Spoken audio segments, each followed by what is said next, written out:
Welcome to Miraculous Memoirs.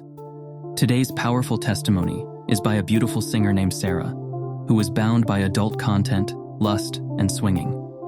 After struggling for many years, she was able to finally break free from these bonds through her faith and love of Jesus.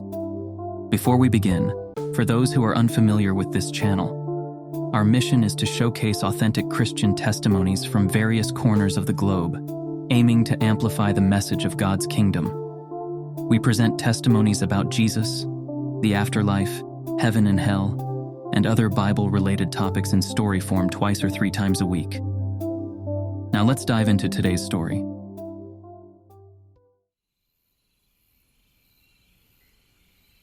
I will start by revisiting my childhood. I was born into a Christian family, where we believed in the Bible and being born again. From my earliest memories, I had a genuine love for Jesus, not just repeating what my parents taught me. Even as a young child, I had a strong desire to share about the Lord with others. I remained active in Sunday school and youth groups. Unfortunately, I was exposed to sexual content at a young age, mainly through television and overhearing conversations. It sparked a curiosity in me at a very young age, leading me down a different path.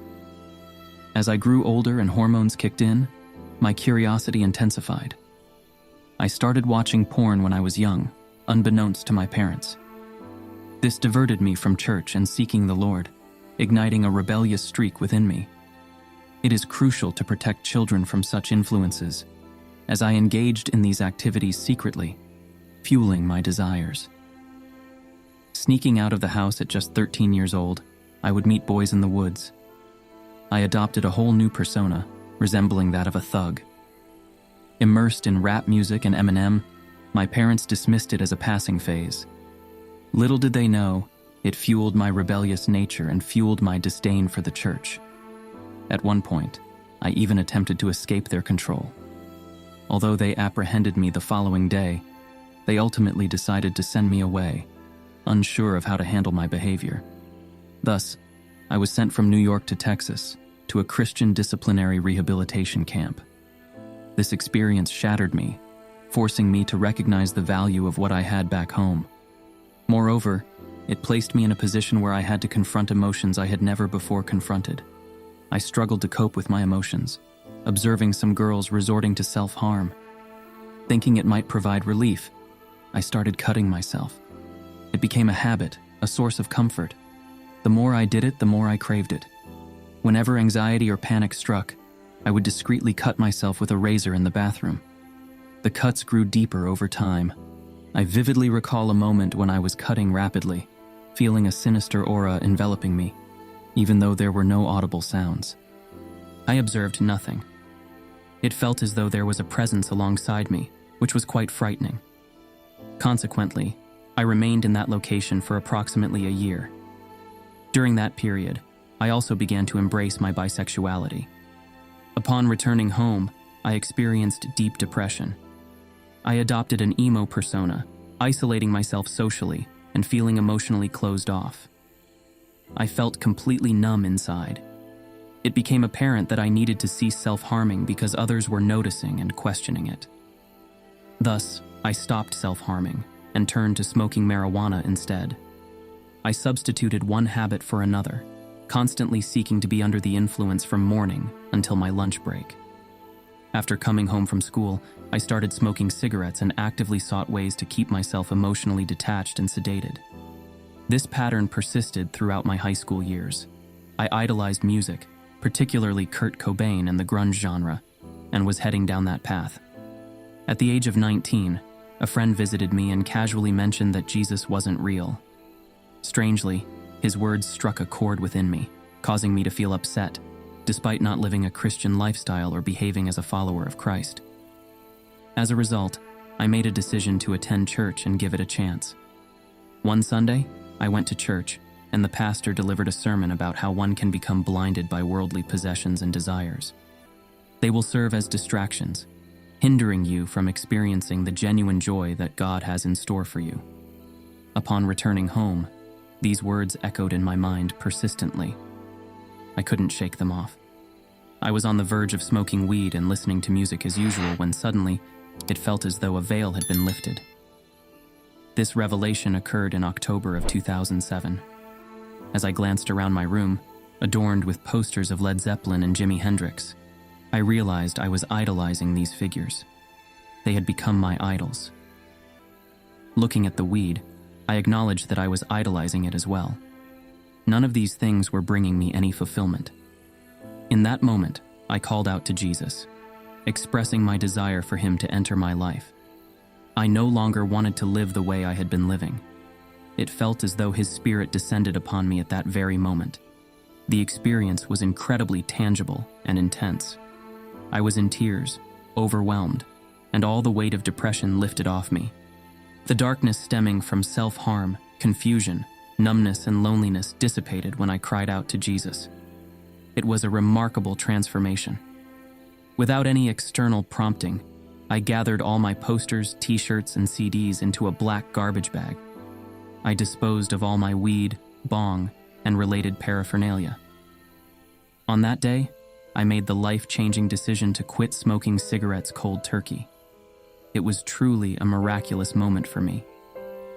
Filled with excitement, I rushed up the stairs to share the news with my parents, exclaiming that I was saved. The joy and certainty I felt were overwhelming. Determined to spread the word, I composed a letter and sent it to all my friends, informing them that I had found Jesus and would no longer be indulging in smoking pot. I emphasized that true satisfaction could only be found through a relationship with Jesus. I was straightforward and honest with my friends about my transformation. Shortly after, I had the opportunity to share my testimony at church. It was a significant moment for me, as the difference in my life before and after finding Jesus was like night and day.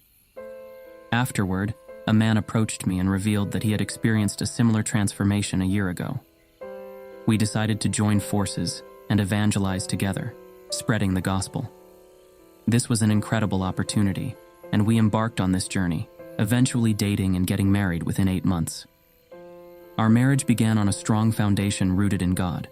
We had a ministry alongside his father and family, traveling to different churches and sharing a powerful message inspired by Charles Spurgeon's teachings. We were united as a family, dedicated to doing the Lord's work. However, as time went on, we gradually stopped attending church, neglected praying together, and failed to nurture our spiritual lives. We primarily focused on indulging our desires and neglecting our spiritual well-being. Unbeknownst to me, I began consuming more alcohol. Gradually, we allowed worldly matters to take control of our lives without even realizing it. It is intriguing because when I first found salvation, I never imagined that my passion would diminish. However, this emphasizes the significance of remaining steadfast in our faith, staying connected to Jesus. Unfortunately, I failed to do so. One day, my partner approached me and expressed doubts about the authenticity of the Bible. Regrettably, I didn't conduct my own research. I simply accepted their perspective. Simultaneously, my fleshly desires were being gratified far more than my spiritual needs, leading me to entertain the idea that perhaps I didn't have to be accountable to anyone. Maybe I could live without any restrictions, without the existence of a higher power. Perhaps we are all divine beings. My thoughts began to wander, and my partner, without placing blame on them, guided me down this path alongside them. I made the decision to go along with it. I admitted, perhaps you're right. Maybe all of this is just a figment of our imagination. However, there was one aspect that I couldn't ignore: my testimony. The day I experienced a spiritual rebirth was etched in my memory, and it was incredibly difficult for me to dismiss its power. So, I chose to dismiss it as a mere creation of my own mind. As a result, we removed God from our marriage, and we deluded ourselves into thinking we were free to do as we pleased. Suddenly, we found ourselves wanting to experiment with Molly and explore swinging with other couples, things we would have never considered with God at the center of our relationship. Unfortunately, what we thought would be fun ultimately led to our divorce. Our curiosity and experimentation opened the door to other partners, and we both fell into a life of sin. My drinking escalated significantly, and this marked the beginning of my battle with alcoholism. Without God's presence, I felt empty once again, just like I did as a teenager. But this time, I turned to alcohol to fill the void. The consequences of my drinking were profound. It changed me, fueled my carnal desires, and plunged me into depression, taking a toll on my mental well-being. Around 2015, when I was 27 years old, I found myself feeling empty and depressed, trapped in an unhappy situation. I gave an ultimatum to my partner: either we divorce or I take my own life. He suggested counseling, but I refused. Eventually, we parted ways, and I sought solace living with my family. It was a relief to be on my own, free to make my own choices. While leaving a marriage that did not align with my beliefs was positive, I soon found myself lost without direction. Living with my family, I began to explore different lifestyles, dating women and couples, and engaging in activities with no boundaries. Despite initially feeling like I was living an exciting life, I realized that each experience left me feeling more empty than before.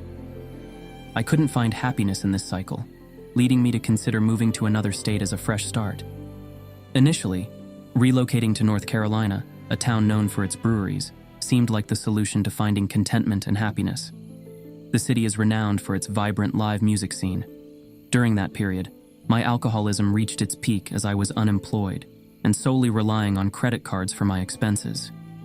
Being away from my family meant that I had no one to hold me accountable for my actions, which was a new experience for me. In an attempt to reinvent myself, I decided to cut off all my hair and adopt a rocker persona, immersing myself in the world of live music. On social media, my life seemed like a never-ending party, but deep down, I felt an overwhelming sense of despair and restlessness whenever I was alone with my thoughts. It was during this time that I started associating with individuals who encouraged me to explore unconventional avenues, such as making videos or even considering a career as a stripper or dancer in order to alleviate my mounting debt. However, the turning point came when someone I trusted spent the night, and I woke up to find many of my belongings missing. Taking it as a sign, I made the decision to leave that place and return home to New York. There, I moved in with a new boyfriend and reached a point of exhaustion with the partying and drinking lifestyle, leading me to declare that I no longer wanted to consume alcohol. I no longer have the desire to go outside. I am finished. All I want is to be alone and do nothing. That's the agreement we made. Even though I had no interest in Christianity, I reached a point where I needed something spiritual. I needed something that the material world couldn't provide. That's when one of my friends started selling crystals on Etsy. Up until then, I had no knowledge or belief in anything related to the New Age or metaphysical. However, I decided to support my friend by purchasing one of her crystals. It seemed like a kind gesture. I looked up the meaning of the rose quartz crystal I bought, and it symbolized self-love. I thought to myself, I could use some self-love. Every time I looked at the crystal, I associated it with self-love. I found it really comforting, so I decided to buy more crystals. I started researching them and discovered that people believe these crystals possess certain powers. I continued my research on YouTube, learning more about crystals because I found it intriguing. Suddenly, I stumbled upon tarot readers who were interpreting tarot cards. They would ask you to pick a pile, and then they would predict what would happen in the next 5 years. I was captivated by what they were saying because it resonated with me deeply. That's when I made the decision to buy some tarot cards. I wanted to communicate with another spirit to seek guidance and direction for my life. Initially, I fully immersed myself in the realm of New Age practices, such as astrology and birth charts. It was during this time that I experienced a profound realization, almost like an epiphany. I had finally discovered what I had been searching for all along. This led me to make the decision to pursue a career as a yoga teacher. I began to see myself as a light worker and a healer. Moreover, I started to believe that I possessed a divine essence, and that my purpose is to assist others in recognizing their inner divinity. Admittedly, at times it felt as though I was simply creating my own narrative, embracing whatever ideas appealed to me. I was able to defend my beliefs by asserting that they were my personal truth. However, I have since come to understand that truth is not subjective. In order for something to be considered true, there can only be one truth. Thus, my previous convictions regarding my own divinity and other aspects were merely my opinions. In due course, I pursued my aspiration of becoming a yoga teacher. Interestingly, my yoga instructor, who happened to be a woman, embodied many of the qualities I admired and desired for myself. She was a confident business owner, and I held great admiration for her. Over time, my admiration for her grew into love, and I made the decision to express my feelings. Consequently, both she and I ended our respective relationships with our boyfriends and began a romantic relationship together. I subsequently moved in with her, and now I believe that being with a woman was the missing piece of the puzzle in my life. It seems that my previous unhappiness stemmed from the misconception that I was meant to be with men. Then we started living together, and even contemplating marriage. We were participating in these yoga retreats and starting businesses. It is important to note that I had not consumed any alcohol for 2 years. I suggested to her that maybe I could have a drink, as long as I had self-control and self-discipline. Surprisingly, she agreed and even encouraged it. So I had a glass of wine with her. However, the following week, my drinking escalated, and I fell back into the cycle of alcoholism. I made sure to hide it from her by getting rid of all the bottles before she arrived home. As a result, I started feeling empty and depressed once again. One evening, she expressed her desire to invite a psychic over, who happened to be one of her friends. She mentioned that the psychic would provide us with a free reading, which she believed would be fun. I had never encountered a psychic before, so I was intrigued. When the psychic arrived, she requested to speak with us individually. I found myself alone in a room with her, where she began performing a ritual to summon a spirit. During this process, I experienced an intense tightness in my chest and heart, causing tears to stream down my face. I couldn't help but ask her what was happening to me, as it felt like a physical attack. Surprisingly, she suggested that perhaps someone in my family had suffered a heart attack. I quickly dismissed this notion, as no one in my family had experienced such an event. I found it peculiar that the moment she performed the ritual, I felt as though something had targeted me. Despite the lack of resonance in her psychic talk, she did bring something into my life that day. During that same night, as I slumbered, I experienced an incredibly lifelike dream where I was plagued by a demonic presence and felt compelled to harm the girl lying beside me. Startled awake, both she and I erupted into screams, sensing an eerie presence lingering in the room. It was around 3 or 4 a.m., and consumed by fear, we hastily vacated the premises, only returning once daylight had graced the sky. I can confidently say that was the most terrified I have ever been in my entire life. When darkness envelops you, and you possess a heightened sensitivity to such phenomena, you can truly feel its presence. Shortly thereafter, my dissatisfaction extended beyond my relationship with her. I found myself discontent with life as a whole, prompting me to make a decision. I realized that this path was not fulfilling for me, and I needed to pursue something different. Fast forward to 2022, I secured my first ever apartment. Finally, I had a full-time job, paying bills, and on the side, I indulged in my passion for music as a live musician, earning some extra income. It seemed like I had finally established a solid foundation, and I felt a sense of pride in my accomplishments. However, despite these external achievements, I still felt a void within. Thus, I persisted with my New Age practices, engaging in crystal meditation and attempting to communicate with spirit guides, even though I was uncertain of their true identities.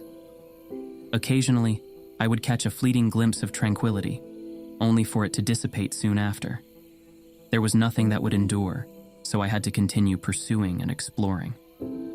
I sought love, and I began using dating apps. I would engage in a romantic relationship with someone and become very enamored with them, only for it to fizzle out. We would part ways, and I would seek out another. This pattern became like an addiction for me. It left me emotionally depleted and hollow. Consequently, I resorted to drinking again, unable to believe I had regressed to this point. I told myself, I thought I had everything under control. I live independently. I have a job. I perform live music. So, what is lacking in my life? I thought, maybe I should consider therapy. I visited a therapist recommended by my grandmother. At the conclusion of the session, the therapist inquired if I attended church. This question caught me off guard because I wondered why it was relevant. I simply replied, "No, I don't." However, as I left the therapy session, that straightforward question lingered in my mind. It replayed incessantly, bothering and annoying me, despite its simplicity. I thought to myself, perhaps I should give church a try. Maybe this is a sign from the universe that I need to explore church. I never once considered the possibility of reconnecting with Christianity. However, I decided to attend a local church and was surprised to hear the preacher discussing the Bible's stance on psychics, astrology, and New Age practices.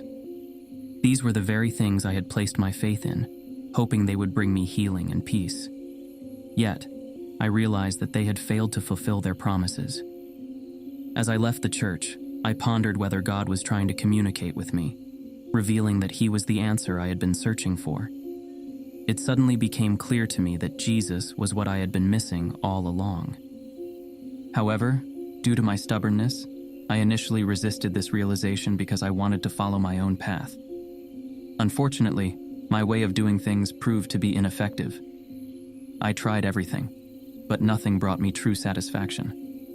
It was in September of 2022 when I took a look around my apartment and noticed all the objects I had idolized, the moons, crystals, and other occultic items.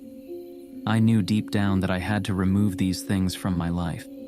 I couldn't continue worshiping them.